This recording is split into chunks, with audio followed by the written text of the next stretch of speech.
courtesy or cooperation, because it did appear that there was something that was going on with the automobile that had broken windows, and a person who had what looked like a weapon, and a number of other things. And so I do think that it's unfortunate that there wasn't some explanation that was offered at the time. But, you know, that's how crimes go sometimes. There's no crime. What you just said crime. There was no crime. Is it a crime to break the windows in my car to get my keys?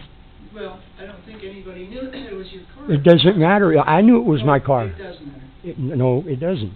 So we're going to disagree on that, okay. Respectfully. Okay.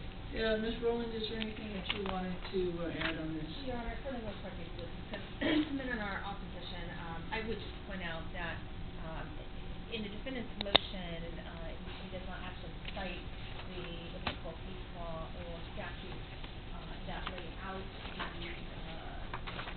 what is required as far as review of a 995, which is essentially it doesn't have to be some rational ground for assuming the possibility that the offense has been committed and that he is the person responsible for that, and that the required showing that preliminary hearing is low, as well as that there must be some rational ground for assuming that he is the person who committed the offense, and only if there's a total absence of evidence necessary to support that element charge should it be granted. And our position is that we provided ample evidence of supporting the charges in this case, that Judge Cordova was the person who heard, the judge who heard this, and that he was able to judge the credibility of the witnesses, and that he did act appropriately in holding the defendant to answer for the charges that were filed in the information. So based upon that people's position, based upon our opposition and the factual statement that we provided, that we provided the transcript, our applicant in court denied the 995. Thank you. And Mr. Heisel, did you want to add anything to this? Well, she, again, skipped over the fact that the lead officer committed crimes against me and lied. Okay, that's fraud on the court. I mean, from that point on, nothing that comes out of his mouth can be believed. Fraud on the court requires that you dismiss this. They further defrauded the court. If you go look at the first filing, I mean, they got mad at me for complaining and filed the thing that said I had a weapon. And then while I had a weapon, I was enhanced for having a deadly weapon. I mean, to raise my bail and make it a 3-strike case, to take me off the street. I mean, this is a game they've played the whole time. I'm the only victim here. Okay, yeah, I broke my windows.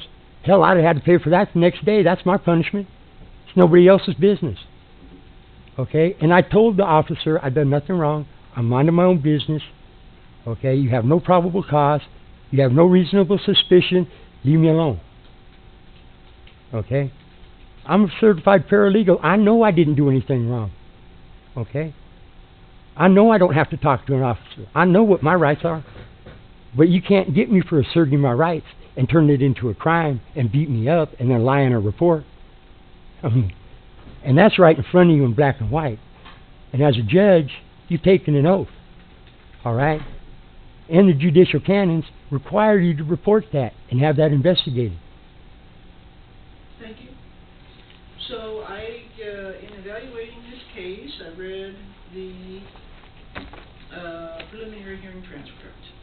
I looked at the nature of the minute order on the holding order to see what charges were held. I looked at the pleadings that were, or the pleading that was submitted by Mr. Heisel. I had ordered that it be accepted so that the court could read and consider it, so we could be ready for today if that was possible. I wanted to do that. I could tell this was very important to you, Mr. Heisel. Yes, thank you very much. And I was looking for those references in your motion that are the kinds of things that the court can consider, because a 995, what I'm doing here today is very limited. It's only to look to see whether what the earlier judge did was within his authority. And I read it, and I read the questions and the answers that were given in the 995 and the several occasions when the judge intervened and asked some questions because I think he wanted to be sure about some of the facts and circumstances for himself. I now have this pleading that Ms. Rowland submitted. I have not given it the time to take a look at the references that she cited here, but I was looking at that with attention when I read it the other day, and as I say, in particular, I went back to those parts that you referenced, Mr. Heisel. Okay. And in reading the entirety of the pleadings from the motion, including what the attorney said, what the judge said, what the witnesses said, and then the various holding order in the case, I would find that the judge acted within his authority when he when he held Mr. Heisel to answer, and the 995 motion is denied. Okay. So that means you go back to Judge Porter. Okay. Okay? Thank you. Do you? We are set to go back next Monday. Next Monday.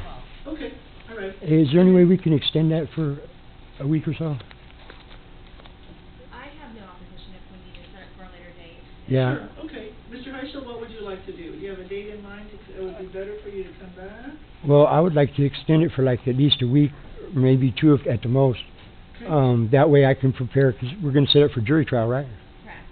Okay. Sure, as long as you're willing to waive time, and you have so far waived time, so you want me to put it over for 30 days? If Ms. Rowland doesn't object to that, maybe the beginning part of July would be better for you than next week?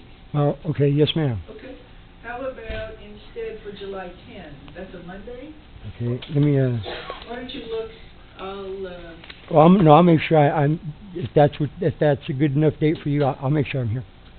is that date agreeable, Ms. Rowland? I know that's right, or sometimes people have some vacation days at the 4th of July, so. I think the 10th should be fine. Okay, so with your permission then, Mr. Heisel, I'm going to cancel your court date for June 12th, and I'm going to reschedule the court date for July 10, 2017, 8:30 in the morning in Department 8. Do you agree to that, sir? Yes ma'am. Thank you, and do you waive time for your trial? Yes ma'am. Thank you. And that date's convenient to the people, Ms. Yes. Rowland. Thank you. And then, I think what we would do on your minute order, Mr. Heisel, we'll give you the court reporter's name so that you can be in contact with her if you want the transcript. Okay. Okay? I'll order that the transcript be prepared. All right, thank you.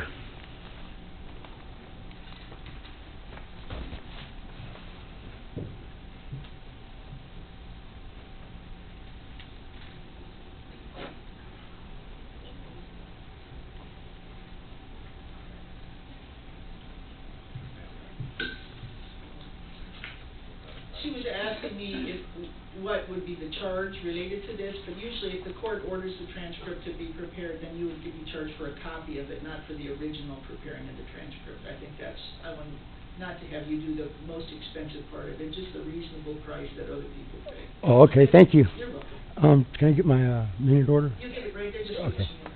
Did you? People want to